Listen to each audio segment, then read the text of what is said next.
நாம் தொடர்ச்சியாக தியானிக்கிறதான இந்த வேத பகுதியை நாம் இன்றைக்கு தியானிக்கலாம். ரோமருக்கு எழுதின நிருபம் 3ஆம் அதிகாரத்தினுடைய 21ஆம் வசனம் முதற்கொண்டு 31ஆம் வசனம் வரைக்கும். ரோமருக்கு எழுதின நிருபம் 3ஆம் அதிகாரத்தினுடைய 21ஆம் வசனம் முதற்கொண்டு 31ஆம் வசனம் வரைக்கும் நாம் வாசிக்கலாம். அதை நம்ம இன்னைக்கு தியானிக்கலாம். அதற்கு ஆதாரமாக ஒரு வசனத்தை நாம் வாசிக்கலாம். 23ஆம் வசனம். 23ஆம் வசனம். அது இயேசு கிறிஸ்துவை பற்றும் விசுவாசத்தினாலே 3ஆம் அதிகாரம். பாவம் செய்து தேவ மகிமையற்றவர்களாகி எல்லாரும் பாவம் செய்து தேவ மகிமை அற்றவர்களாகி. எல்லாரும் பாவம் செய்து தேவ மகிமை அற்றவர்களாகி. இங்கே எல்லாரும் எல்லாரும் என்று சொல்லப்படுகிறதை நாம் பார்க்கிறோம். பரிசுத்த பவுல் பரிசுத்த ஆவியினாலே ஏவப்பட்டு ரோமாபுரியிலே இருக்கிறதான சபைக்கு இந்த நிருபத்தை அவர் எழுதுகிறார். அப்படி எழுதும்போது 1ஆம் அதிகாரத்திலே அவர் புறஜாதிகளுடைய உலகம், ஆண்டவரை அறியாத அந்த உலகமானது கெட்டு போய்விட்டது அல்லது பாவத்துக்குள்ளாய் போய்விட்டது என்று 1ஆம் அதிகாரத்திலே அவர் எழுதுகிறார். 2ஆம் அதிகாரத்திலே யூதர்களுடைய உலகம், யூதர்களுடைய அந்த மக்கள் எல்லாரும் பாவத்துக்குள்ளே விழுந்து விட்டார்கள், பாவத்துக்குள்ளே போய்விட்டார்கள் என்று சொல்லிவிட்டு 3ஆம் அதிகாரத்திலே அவர் வரும்போது எல்லாரும் பாவம் செய்து தேவ மகிமையை இழந்து விட்டார்கள் என்று சொல்லுகிறதை பார்க்கிறோம். நேற்றைய தினத்திலும் பாஸ்டர் அதை அழகா விளக்கமா சொன்னாங்க. எல்லாரும் பாவத்துக்குள்ளாக போய்விட்டார்கள். இப்படி எல்லாம் பாவத்துக்குள்ளாக போன பிற்பாடு ஆண்டவர் அவர்களை அப்படியே விடவில்லை. அவர்களை பாவத்துக்குள்ளாக போனதான அந்த உலகத்தை, முழு உலகத்தையும் ரட்சிக்கும்படியாக, இன்னொரு வார்த்தையிலே சொல்ல வேண்டும் என்றால், அவர்களை நீதிமானாக்க வேண்டும், நீதிகரிக்க வேண்டும் என்று சித்தமுள்ளவராய் இருந்தார். அவர்களை நீதிமானாக மாற்றினார். இப்படி நீதிமானாக்கப்படுதல், இந்த நீதிமானாக்கப்படுதல் எப்படி, பாவத்திலே இருக்கிற ஒரு மனிதன் எப்படி நீதிமானாக்கப்படுவது என்பதை குறித்துதான் இந்த பகுதியிலே 21ஆம் வசனம் முதற்கொண்டு 31ஆம் வசனம் வரைக்கும் உள்ளதான இந்த பகுதியிலே நாம் பார்க்கிறோம். இதில் அவர் ஒரு மனிதன் எப்படி நீதிமானாக்கப்படுகிறான் என்பதை விவரிக்கிறார். 4ஆம் அதிகாரத்தில் அதை விளக்குகிறார். முற்பிதாக்களை கொண்டு ஆபிரகாம் தொடங்கி அப்படியே அவர் விளக்குகிறதை நாம் 4ஆம் அதிகாரத்தில் பார்க்கிறோம். அதை நாளைய தினத்தில் நாம் பார்க்கலாம். இங்கே 21 31 வசனங்கள் வரைக்கும் நீதிமானாக்கப்படுதலின் விவரம் நீதிமானாக்கப்படுதல் விவரிக்கப்படுகிறது. வாசிக்கலாம். முதலாவதாக 21ஆம் வசனத்தை வாசிக்கலாம். இப்படி இருக்க நியாய பிரமாணம் இல்லாமல் தேவ நீதி வெளியாக்கப்பட்டிருக்கிறது. அதை குறித்து நியாய பிரமாணமும் தீர்க்க தரிசனங்களும் சாட்சியிடுகிறது. தேவ நீதி வெளிப்படுத்தப்பட்டிருக்கிறது. அதை குறித்து நியாய பிரமாணமும் தீர்க்க தரிசனமும் சாட்சி உள்ளதாக இருக்கிறது. இந்த நீதிகரிக்கப்படுதல் எப்படி உண்டாகிறது என்றால், முதலாவது அவர் சொல்லுகிறார் எதில் உண்டாகவில்லை என்று அவர் சொல்லுகிறார். எதில் உண்டாகலை அப்படின்னு சொன்னா, நியாய பிரமாணத்தினால தேவநீதி உண்டாகிறது இல்லை. நீங்க தேவனுடைய நீதிகரிக்கப்பட வேண்டும். பாவத்தில் இருக்கிற மனிதன் நீதிமானாக்கப்பட வேண்டும். அவன் நீதிகரிக்கப்பட வேண்டும் என்றால் அதற்கு நியாய பிரமாணம் உதவாது. நியாய பிரமாணத்தினாலே ஒரு மனிதன் நீதிமானாக்கப்படுவதில்லை. அப்படி என்றால் நியாய பிரமாணம் என்னப்பா செய்கிறது என்றால், நியாய பிரமாணம் சாட்சி சொல்லுகிறது. ஏன் நியாய பிரமாணத்தினாலே நாம் நீதிமானாக்கப்பட முடியாது என்றால், நியாய பிரமாணத்தினாலே நீதியை தர முடியாது. ஒரு மனிதனை நீதிமானாக்க மாற்றுகிறதான அந்த வல்லமை நியாய பிரமாணத்துக்கு இல்லை. பாக்கெட்ல இருந்தா தானே எடுத்து. நம்ம ஊர்ல ஒரு அருமையான பழமொழி இருக்கு, பானையில இருந்தாதான் அகப்பையில. அத மாதிரி நியாயப்பிரமாணத்துல நீதிமானாக்கப்படுகிறதான வல்லமை அதுல இல்ல. நீதிமானாக்கப்படுதல் நியாயப்பிரமாணத்தினாலே உண்டாகிறது அல்ல. ஆனா அது என்ன பண்ணுதுன்னா, இவன் நீதிமானாக்கப்பட்டான்னு சொல்லி அது என்ன பண்ணுது, சாட்சி கொடுக்குது. ஆனா அதால நீதிமானாக்க முடியாது.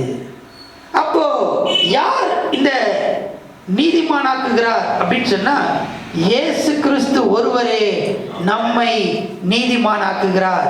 இயேசு கிறிஸ்துவினால் மாத்திரமே நீதி உண்டாகுகிறதா இருக்கிறது. ஹல்லேலூயா, ஹல்லேலூயா. ஒரு வசனத்தை வாசிக்கலாம். கலாத்தியருக்கு எழுதின நிருபம்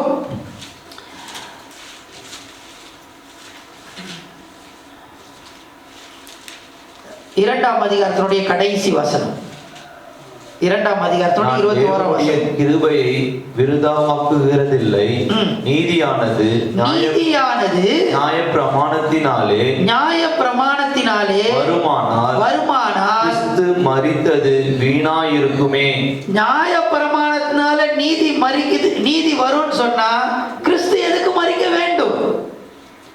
அந்த நியாயப்பிரமாணத்தினால நீதி வரல.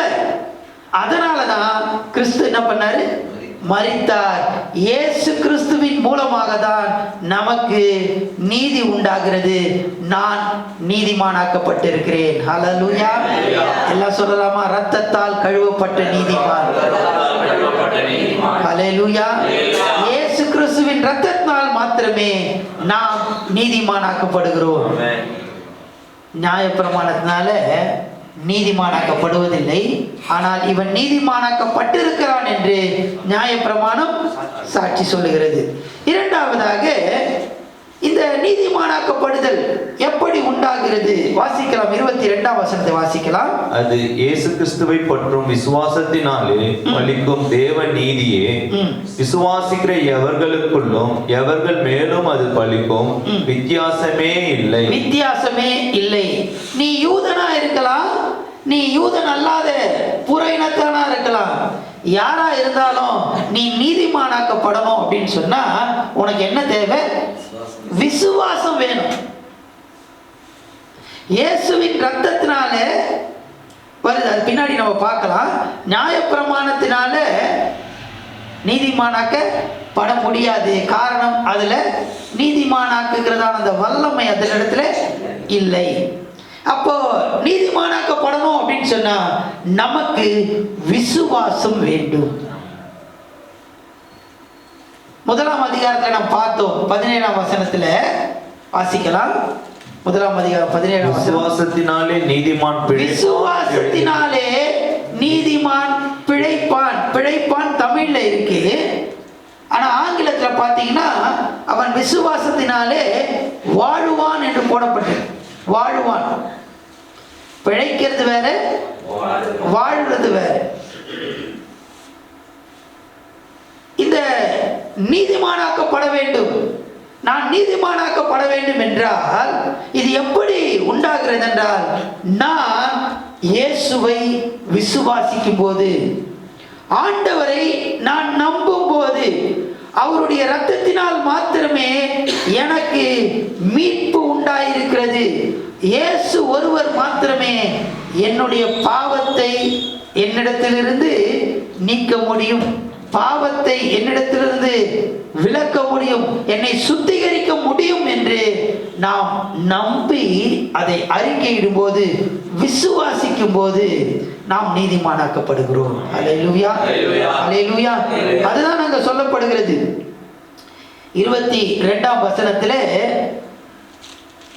இயேசு கிறிஸ்துவை பற்றும் விசுவாசத்தினாலே பலிக்கும். விசுவாசம் இல்லை அப்படின்னு சொன்னா, நான் இயேசுவெல்லாம் நம்புறது இல்லைங்க, ஆனா நான் நீதிமானாக்கப்படணும் அப்படின்னு சொன்னா நீதிமானாக்கப்பட முடியாது. இங்க இந்த விசுவாசம் என்பது பல காரியத்தின் மேல நம்புறது பத்தி இங்க சொல்லல. இப்ப உதாரணத்துக்கு மற்ற மக்கள் குறிப்பா இந்துக்களை எடுத்துட்டீங்கன்னு சொன்னா அவங்க வந்து எல்லா கடவுளையும் அவங்க என்ன பண்ணுவாங்க, நம்புவாங்க. அவங்களுக்கு வந்து அதோட கூட இயேசுவையும் நம்புவாங்க. 4 கடவுள் இருக்கும், அது கூட 5வது எதையும் நம்புவாங்க. அது அவங்களுக்கு பெரிய. ஆனா நீ நீதிமானாக்கப்படணும் அப்படின்னு சொன்னா 4 கடவுள் உனக்கு இருக்குன்னா இந்த 4த்தையும் தள்ளிட்டு எது மேல விசுவாசம் வைக்கணும்? அதுதான் கொஞ்சம் கஷ்டம். 4 5வதுல நான் வைக்கிறேங்க அப்படின்றது ரொம்ப ரொம்ப ஈஸி. நானும் நம்புறேங்க. நான் கூட கிறிஸ்டியன் ஸ்கூல்ல தாங்க படித்தேன், நான் கூட கிறிஸ்டியன் காலேஜில் தாங்க படித்தேன், எனக்கு நான் சின்ன வயசுல சண்டே கிளாஸுக்கு போயிருக்கிறேங்க அப்படின்னு சொல்லி அதை எக்ஸ்ட்ரா வைக்கிறது இல்லை. இருக்கிற எல்லாத்தையும் தள்ளிட்டு அதன் மேல மட்டும் விசுவாசத்தை வைக்கணும். அப்படி விசுவாசத்தை நீங்க, அதுதான் அங்க சொல்லப்பட்டது, அந்த விசுவாசத்தினாலே தான் இந்த தேவ நீதி பலிக்கும். நீ நீதிமானாக்கப்பட வேண்டும் என்றால் இயேசு கிறிஸ்து மேல மாத்திரமே உன்னுடைய விசுவாசத்தை நீ வைக்க வேண்டும். அல்லேலூயா, அல்லேலூயா. நியாயப்பிரமாணத்தினாலே தேவ நீதி உண்டாகாது, விசுவாசத்தினாலே தேவ நீதி உண்டாகுகிறது. இப்போ தேவ நீதி உண்டாகிறது. யாருக்குப்பா இந்த தேவ நீதி கிடைக்கும்? வாசிக்கலாம் 24ஆம் வசனம். இலவசமாய் அவருடைய கிருபையினாலே கிறிஸ்து இயேசுவில் உள்ள மீட்பை கொண்டு நீதிமான்களாக்கப்படுகிறார்கள். 22 வாசிங்களேன். அது இயேசு கிறிஸ்துவை பற்றும் விசுவாசத்தினாலே பலிக்கும் தேவ நீதியே விசுவாசிக்கிற எவர்களுக்குள்ளும் 23ல பாத்தீங்கன்னா எல்லாரும், எவர்களுக்குள்ளும் எல்லாரும். அப்படி என்றால் நீதிமானாக்கப்படுவது இவங்களுக்கு தான் அவங்களுக்கு தான் கிடையாது, எல்லாருக்குமே. யாரெல்லாம் விசுவாசிக்கிறீங்களோ, அது நீங்க யூதரா இருக்கலாம், நீங்க புற இனத்தாரா இருக்கலாம், நீங்க யார வேணா இருக்கலாம், எந்த நம்பிக்கை உடையவர்களா நீங்க இருக்கலாம், அந்த நம்பிக்கையை எல்லாத்தையும் எடுத்துட்டு இயேசுவின் மேல உங்க நம்பிக்கையை, உங்க விசுவாசத்தை நீங்க யாரெல்லாம் வைக்கிறீங்களோ எல்லாரும் நீதிமானாக்கப்பட முடியும். ஹல்லேலூயா, ஹல்லேலூயா. ஒன்று, நியாயப்பிரமாணத்தினால நீதிமானாக்கப்பட முடியாது. நான் விசுவாசித்தான்ல அவரை மாத்திரம் விசுவாசித்தா நான் நீதிமானாக்கப்பட முடியும். அடுத்தது பார்த்தோம் அப்படின்னு சொன்னா அது யாருக்கு அப்படின்னா எல்லாருக்கும். அல்லேலூயா, அல்லேலூயா. எல்லாருக்கும், எல்லாம் சொல்லுங்களேன், எல்லாருக்கும். அல்லேலூயா.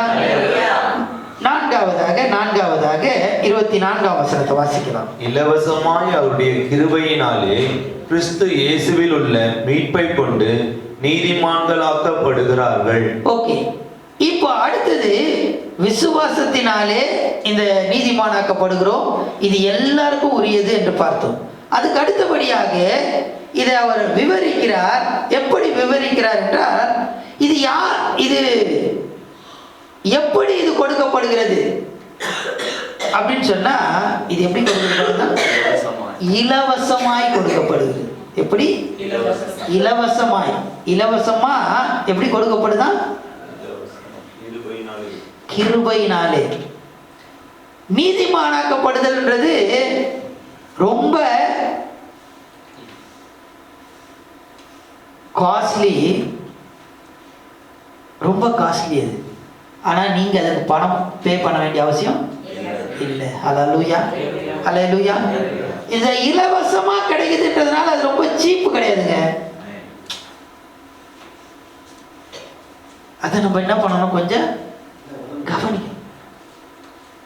இது இலவசமா எனக்கு கிடைக்குது, ஆனா இதனுடைய விலையை யார் கொடுத்து விட்டார் என்றால் இது ரொம்ப விலை மதிக்க முடியாதது.